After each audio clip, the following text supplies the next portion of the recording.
Hi, today we're going to talk about one of the oldest supports in League of Legends.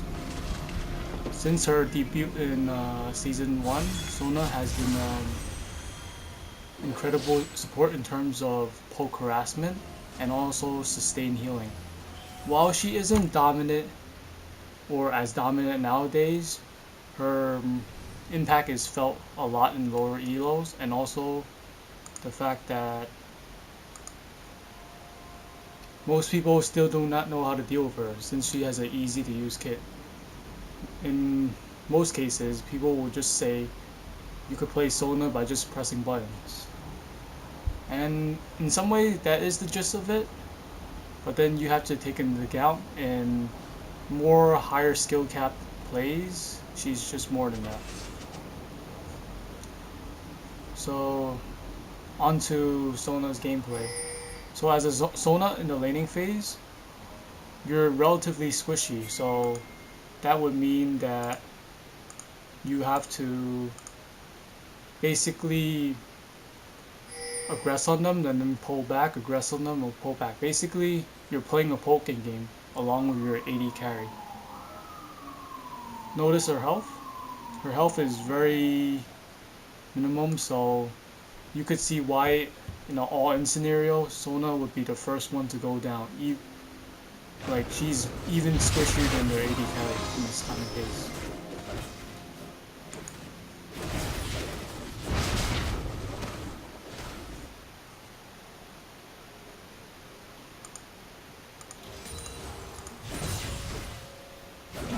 So I'm against a Bard who's also kind of poke heavy, so in this matchup it's more about landing your spells on both sides and avoiding the others, since Bard at early levels is also very squishy.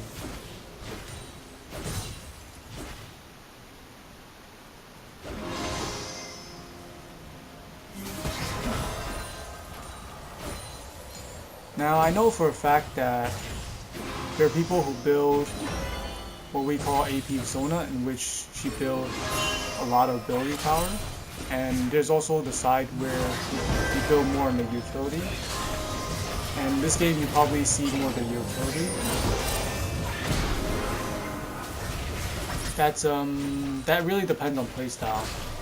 Like the ones who build AP know that Sona's poke is really heavy, and they want to take advantage of the fact that she could just Q auto, which does a lot of poke damage. But that also leaves you vulnerable. Like, if you're behind, you can't really do much with the kind of Sona. When you're ahead, it just becomes like fucking cancer in some sense. For utility Sona, I could take more risks where I could check pushes, and I could be a little bit more aggressive in positioning since I'm not as likely to die. So from that video you notice that Talon came in. The reason why he was able to make that kind of play was because of Sona's Ezreal kit. It's basically like a poking lane where whenever they want to get CS, we just poke them out. There's also tendency for inexperienced Sonas and sometimes people who are kind of rusty with her to just poke whenever they feel like they're in range. But in reality, you have, as a Sona, you need to bait them into CSing and then harass them, because that's the time when they cannot pull you out. In most cases, if you're even gold, a Sona is probably going to lose the straight up fight, like auto for auto, spell for spell.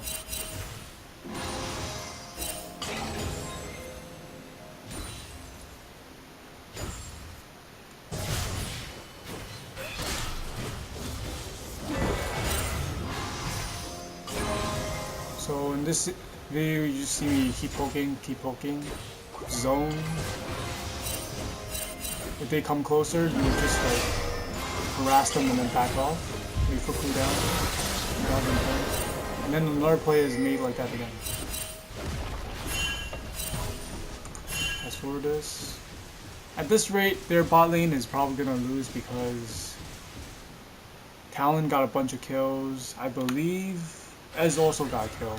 So our lane is massively ahead.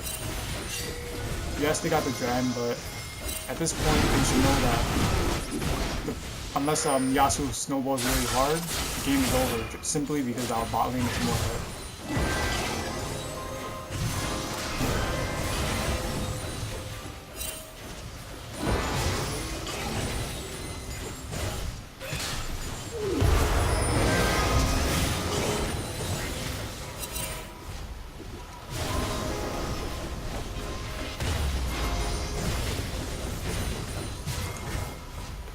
So now that we taken the bottom inhib, we proceed to the mid game, in which we try to put pressure on the mid.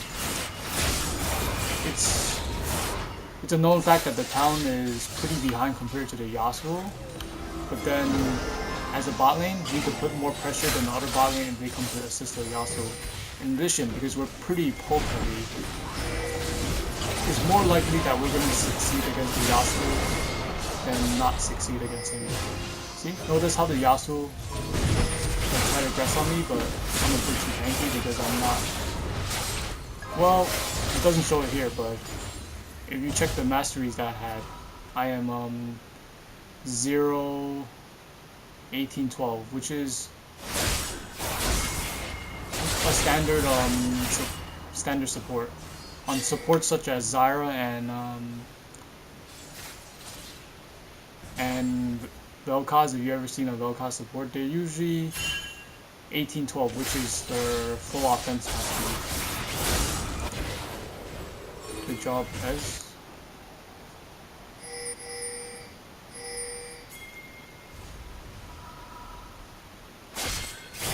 Come back mid, even though I'm not going to win, but I need to keep pressuring this Yasuo. Just to... When you do these kind of plays, by the way, hang on. When you do these kind of plays where you keep forcing this Yasuo, like eventually you will force him in a position where he either make the decision where he continues to aggress or he plays passively so he doesn't get hit like that. This is why if you play mid lane, you should understand that once their bot lane or top lane loses, you can expect roams and you should be very careful. In fact, you should almost always be buying a pink ward toward this side of the river or this side of the river to make sure that he doesn't play flank. The Yasuo is obviously more skilled than Talon, I'll give him that, but the fact that he just plays so carelessly just resulted in his unnecessary death.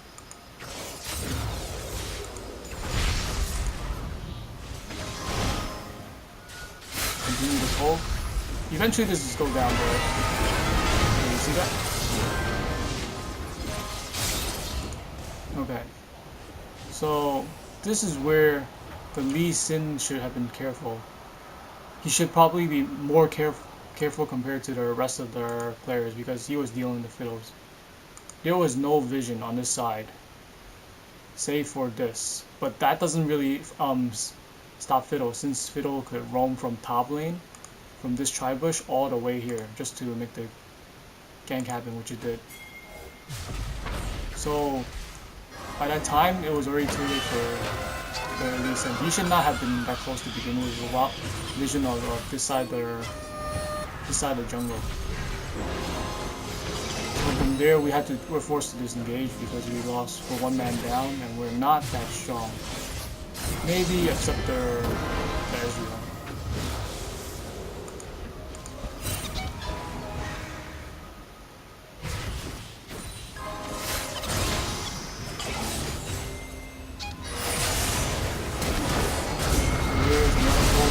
I died unfortunately since like Sona is very squishy. That poke trade we did just really good.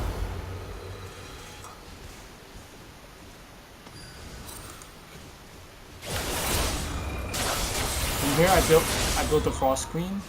Now I know that not everybody builds the Frost Queen since it's not efficient, but the passive or the active is actually very good. Like it did serve as secondary vision. Oh, hang on. So it basically serves as secondary vision, where it will proceed to like home into their closest enemy targets, which is good because that means you know their position. You kind of have theoretical idea where the positioning is. If it's homing away from you, like far away, that means nobody's in anywhere close to you, which means like if there's a dragon, you could just take it immediately. If there's a baron, you could take it immediately if the game is that late. It also slows, so another bit of utility. But in most cases, it basically gives you information where everybody is. Now this is where I got caught because I wanted to bail Talon out. Hopefully he escaped.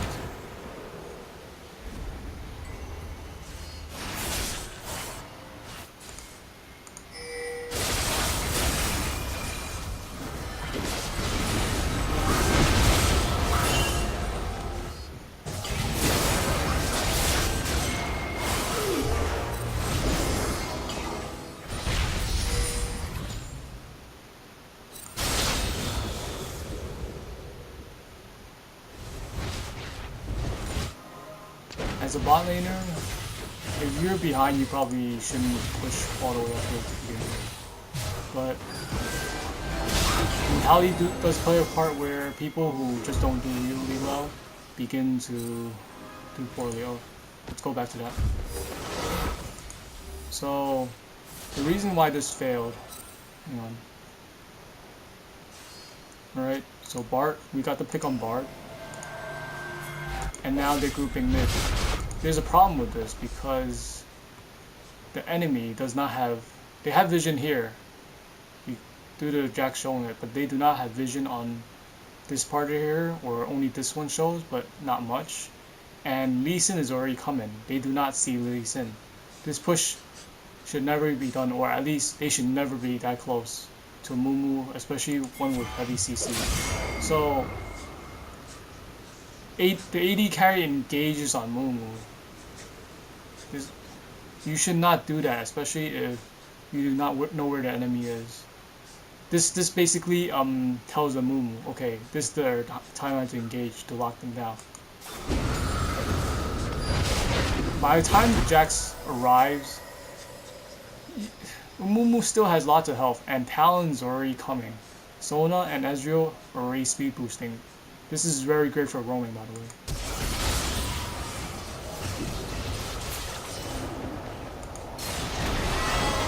Essentially easy cleanup. Fiddle tried to bail him out, but obviously you can't win a 5v4. It's a no-brainer. And the other two are in the retreat. Send my ghosties to get information where they are at. So this basically tells us that only Yasuo is defending this area.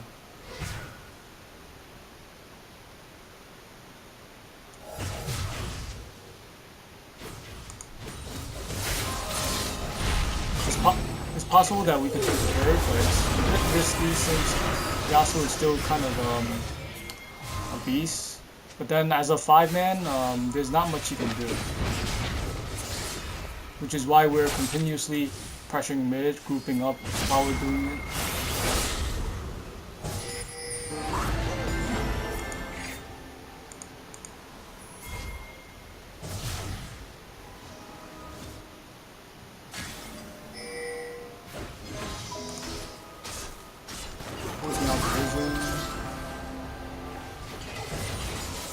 They still have plenty of vision left, but then a certain place is where you don't have vision.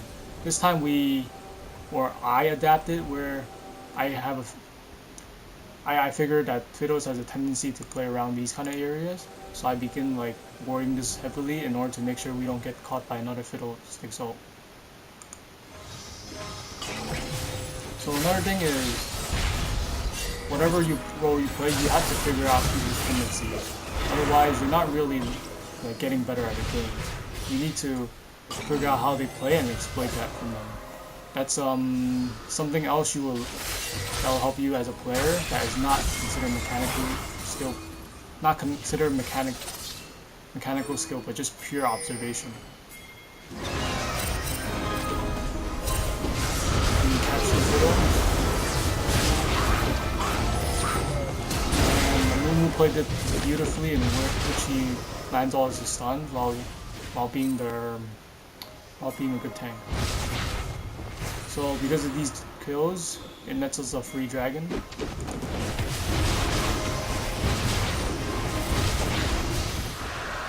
To sum it up, while Sona is an aggressive support in the beginning of the game due to Q and W, so basically sustain poke and sustain heal, you often or not don't use hand combination. Usually in the mid game you're more focused on holding your ult and then using it at key points or using your heal. Rarely do you go into the other, which is why I'm not a fan of building AP Sona, for example.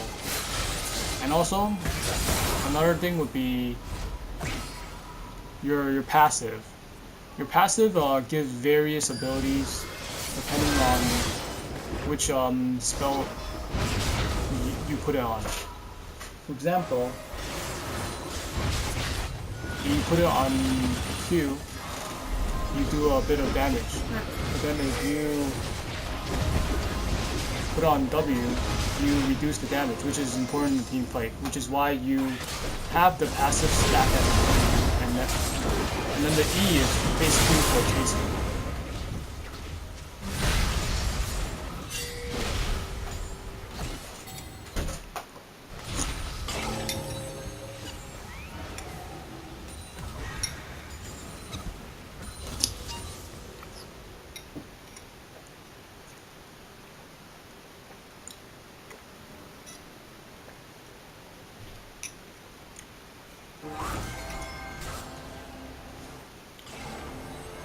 So because we taken out this mid inhibitor, mid outer, we could pressure other lanes, and we're still focusing the same strategy where we're trying to get mid control and then pressuring everybody while placing vision down.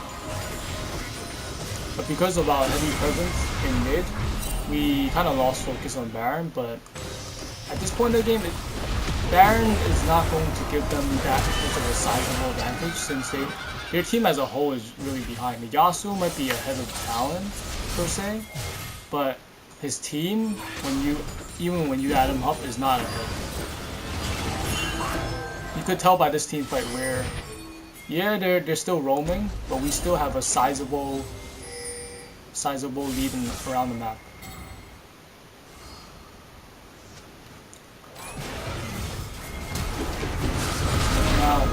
This is just silly.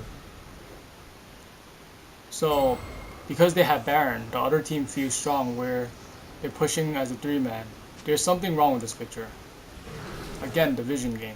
Notice they have no vision on our red side. Like, somebody should be putting a ward here. This ward might give some detection that someone's here, but it's still not enough information to buy enough time to know where we're at. They have Jax attacking the Lee Sin, which doesn't make sense. And Bard, well, I don't know what the fuck Bard is doing. Basically, the enemy is not playing like an organized team, which is bad. And then there's no vision. There's not much vision here, but they don't know that the Talon is not prepared. So they decided to aggress on the turret. See? Notice how a Mumu flash. There was no way this ward would have spotted in time and then gave the information for them to peel back. Flash in, immediate stun. Fiddles never had a chance. See? Despite their Baron buff, because of how behind they are, they can't really fight us properly, even in this 3v3 scenario.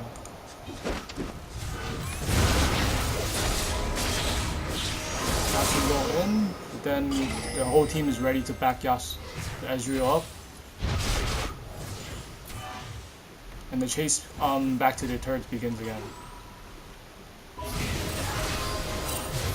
Ezreal catches the Lucian off guard under his turret, and then we just proceed to keep pushing.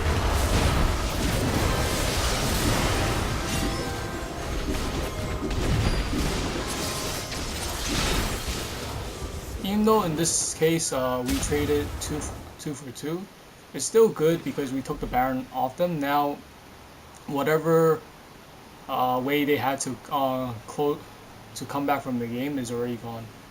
I believe only one more person has the Baron, but that doesn't really matter. See, even though Yasuo was ahead compared to Talon, because his team was overall weaker, they can't really fight the team. Even though like someone like Lee Sin is not very strong compared to the Fiddlesticks.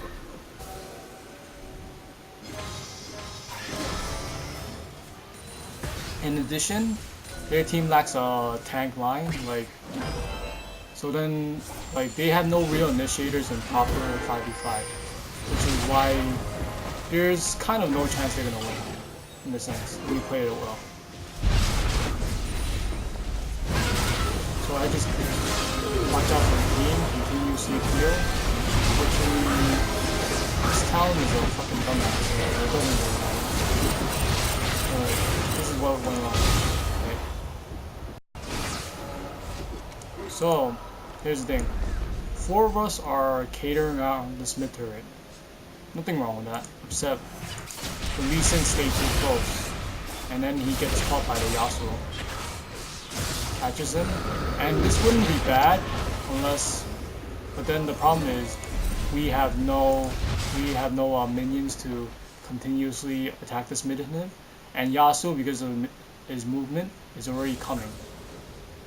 Talon already dies to their Jax by the time we get here, thanks to their decent Bard ult. So then this is where, because the Mumu already went in, this is either we just go all in and try to play this well as possible, or we just back the hell up. Yeah. We get the Bard, but unfortunately their late game Yasuo and Jackson not gonna allow that. I mean, while we are still ahead of them because of their late game kit, we can't really beat them under a turret like that. So since I'm the only one in lie, I'm forced to take the retreat. Notice that I got the Zeeks because their team is mainly armor, and because Ez is doing really well, I just tag it on Ez. Another one is Redemption. Usually, if you're the aggressive Sona who builds AP, you would go for Ardent Sensor. But then, because I value defensive play and peeling, I go for Redemption. And then the Merc Treads is basically to reduce the amount of the CC duration, so I could get out duration more quickly. Basically, I'm that point man Sona where I take a bunch of risks and then try to set up for the. Oh my gosh, what just happened here? So in this case, Talon, being clueless idiot, tried to jump on the Bard. But the Bard has armor items, like a good chunk of armor items, which is not going to work easily. And because Talon couldn't get the jump on Bard that fast, he has to fall back since Yasuo and Jhin already on his tail. He catches, even though that was a really bad flash by Talon, by the way. Even though he tried to get away, we still both get ulted, and Fiddle begins ulting. I took Crescendo to peel him off, but then the timing of that was really awful. We really needed to get out of that. And then we're basically getting chased down. Ezreal at least gets the Bard, but from this point of view, he's probably dead. There's no way he's going to escape the Yasuo and Lucian without any peel. And not all our team was here in this location, by the way. So Fiddles gets me, but Mumu was able to save me. He's Zanya, so he doesn't get more damage, but he's probably dead too alongside me. Jax is just going to find the way. I'm dead. Even though Jax is somewhat tanky when he ults, he's still pretty far behind considering. Oh, actually he's pretty okay, but because he built mainly armor in order to survive the early game, he doesn't have that much damage. And in this scenario, the fight was really bad for us, but because we were more ahead as a team due to snowballing the right lane and pressuring the right lanes that were winning, we just won the team fight, even though we didn't fight as well as we should.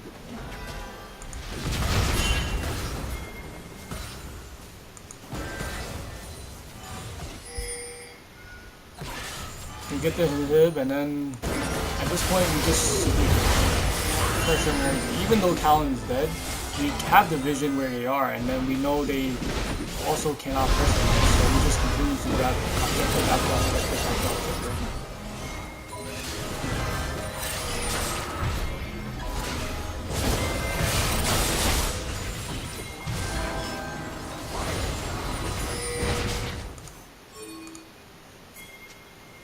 We pressure top since we're already on lead, and this one is the closest one for us to take the inhib. Amumu plays point where he tries to be the main man to initiate and get the focus. Gets a good ult, 4-man ult. I try to land the crescendo, but Yasuo blocks it with his wind wall. But at this point, it doesn't matter because of the Baron. Our regen and minion waves are pushing, and they're fairly low. So on the next engagement, we should win. And they kind of see that, so that's why they're backing off. Right. So thing about Yasuo is when he's ahead, he does really well, but then when he's behind, he doesn't do really well. So he got the ult and Talon, but the immediate exhaust basically countered him. There's no way he's going to deal enough damage to her Talon, and because now that he's so low, like we just focus fire on him and he just like goes down just like that. Well, considering he doesn't have that much, he doesn't have any defensive item, it would make sense. So in solo queue, no matter what, never go full damage when you're behind, because if you get focus fire, you're not going to be able to have enough time to output your damage before you go down.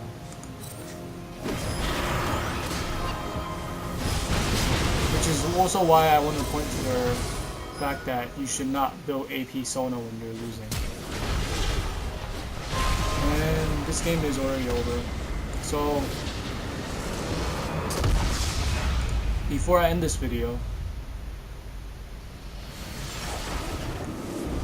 I want to repeat what I said before. Sona is in the laning phase is heavy poke and heal support, in which she just literally out sustains or out pokes the other guy to oblivion.